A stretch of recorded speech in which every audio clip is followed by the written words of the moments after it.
Hello friends, money मंत्रा simplified इस channel में आपका स्वागत है। दोस्तों, इस चैनल के माध्यम से हम business, finance, investment, taxation law इस विषयों के बारे में आपको जानकारी देते हैं। दोस्तों, पिछले 2 वीडियोज़ में हमने फंडामेंटल एनालिसिस करने के बाद अगर आप इक्विटी शेयर्स में, शेयर मार्केट में इन्वेस्टमेंट करते हैं तो किस तरह आपको अच्छा मुनाफा मिल सकता है, इसका एग्जाम्पल देखा था और फंडामेंटल एनालिसिस का बेसिक प्रिंसिपल और उसके फ़ायदे क्या है उसके बारे में जाना था।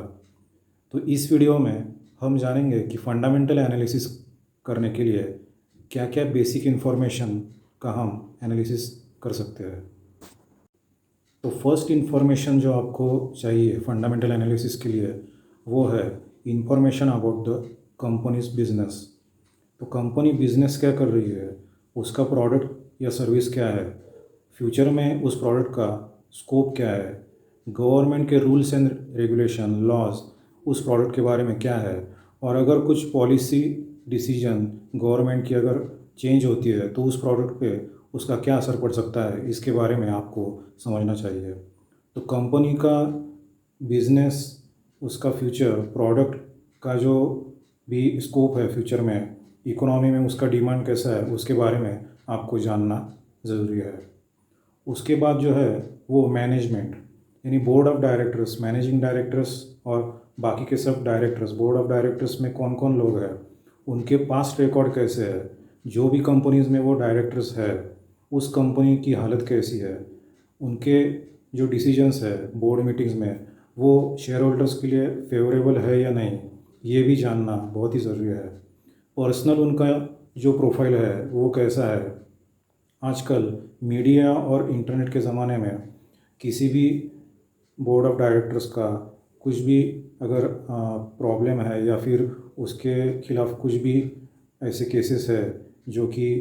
इन्वेस्टर और शेयर होल्डर्स के लिए अच्छे नहीं है, तो वो न्यूज़ आपको उसके बारे में मिल सकती है। तो बोर्ड ऑफ डायरेक्टर्स, मैनेजमेंट कैसी है कंपनी की, ये जानना बहुत ही ज़रूरी है। उसके बाद जो बहुत ही इम्पोर्टेंट जो एक पॉइंट है फंडामेंटल एनालिसिस में वो है फाइनेंशियल एनालिसिस। कंपनी का जो भी एनुअल रिपोर्ट है, ऑडिट रिपोर्ट है, उसमें profit and loss account, balance sheet, cash flow statement, इसका एनालिसिस आना बहुत ही आवश्यक है। तो इसके लिए आपको एक अकाउंटिंग और फाइनेंशियल नॉलेज जिसके पास है उसका कंसल्टिंग लेना बहुत ही ज़रूरी है, या फिर आप ये इसका ट्रेनिंग भी ले सकते हैं। तो दोस्तों, बैलेंस शीट में बहुत सारे जो फिगर्स होते हैं उसका रेशियो एनालिसिस करना पड़ता है। प्रॉफिट अगर आता है कंपनी को फिर भी उसको कैश फ्लो अगर नहीं है तो कंपनी प्रॉफिट में होकर भी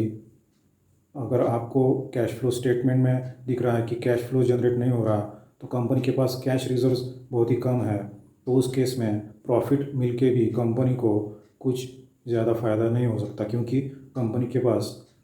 कैश प्रॉफिट्स नहीं है। तो ये जो सब पॉइंट्स है वो आप फाइनेंशियल स्टेटमेंट्स, ऑडिट रिपोर्ट पढ़ने के बाद और उसके स्टडी के बाद ही कर सकते हैं।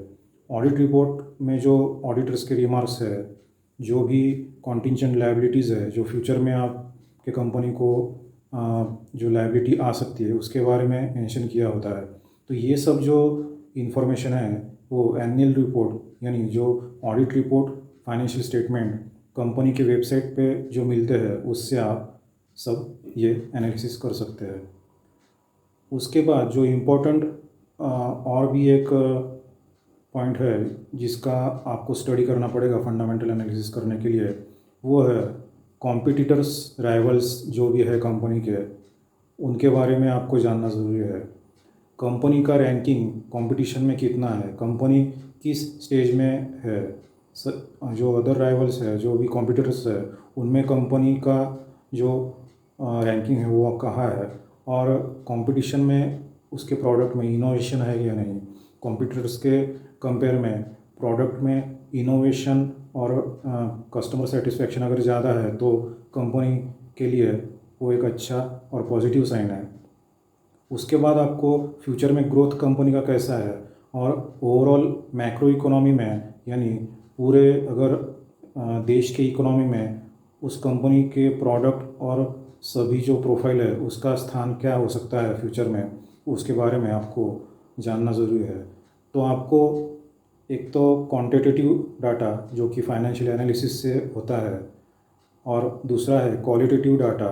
जो कि management, board of directors, economic factors, rules and regulations company के लिए क्या है, पॉलिसी डिसीजन गवर्नमेंट की अगर कुछ बदल जाती है तो उसके बारे में, ये सब आपको जानना बहुत ही ज़रूरी है। तो ये जो सब इन्फॉर्मेशन है, वो इन्फॉर्मेशन एक तो आपको बाहर से यानी इंटरनेट, सोशल मीडिया और कंपनी की वेबसाइट से मिल सकती है,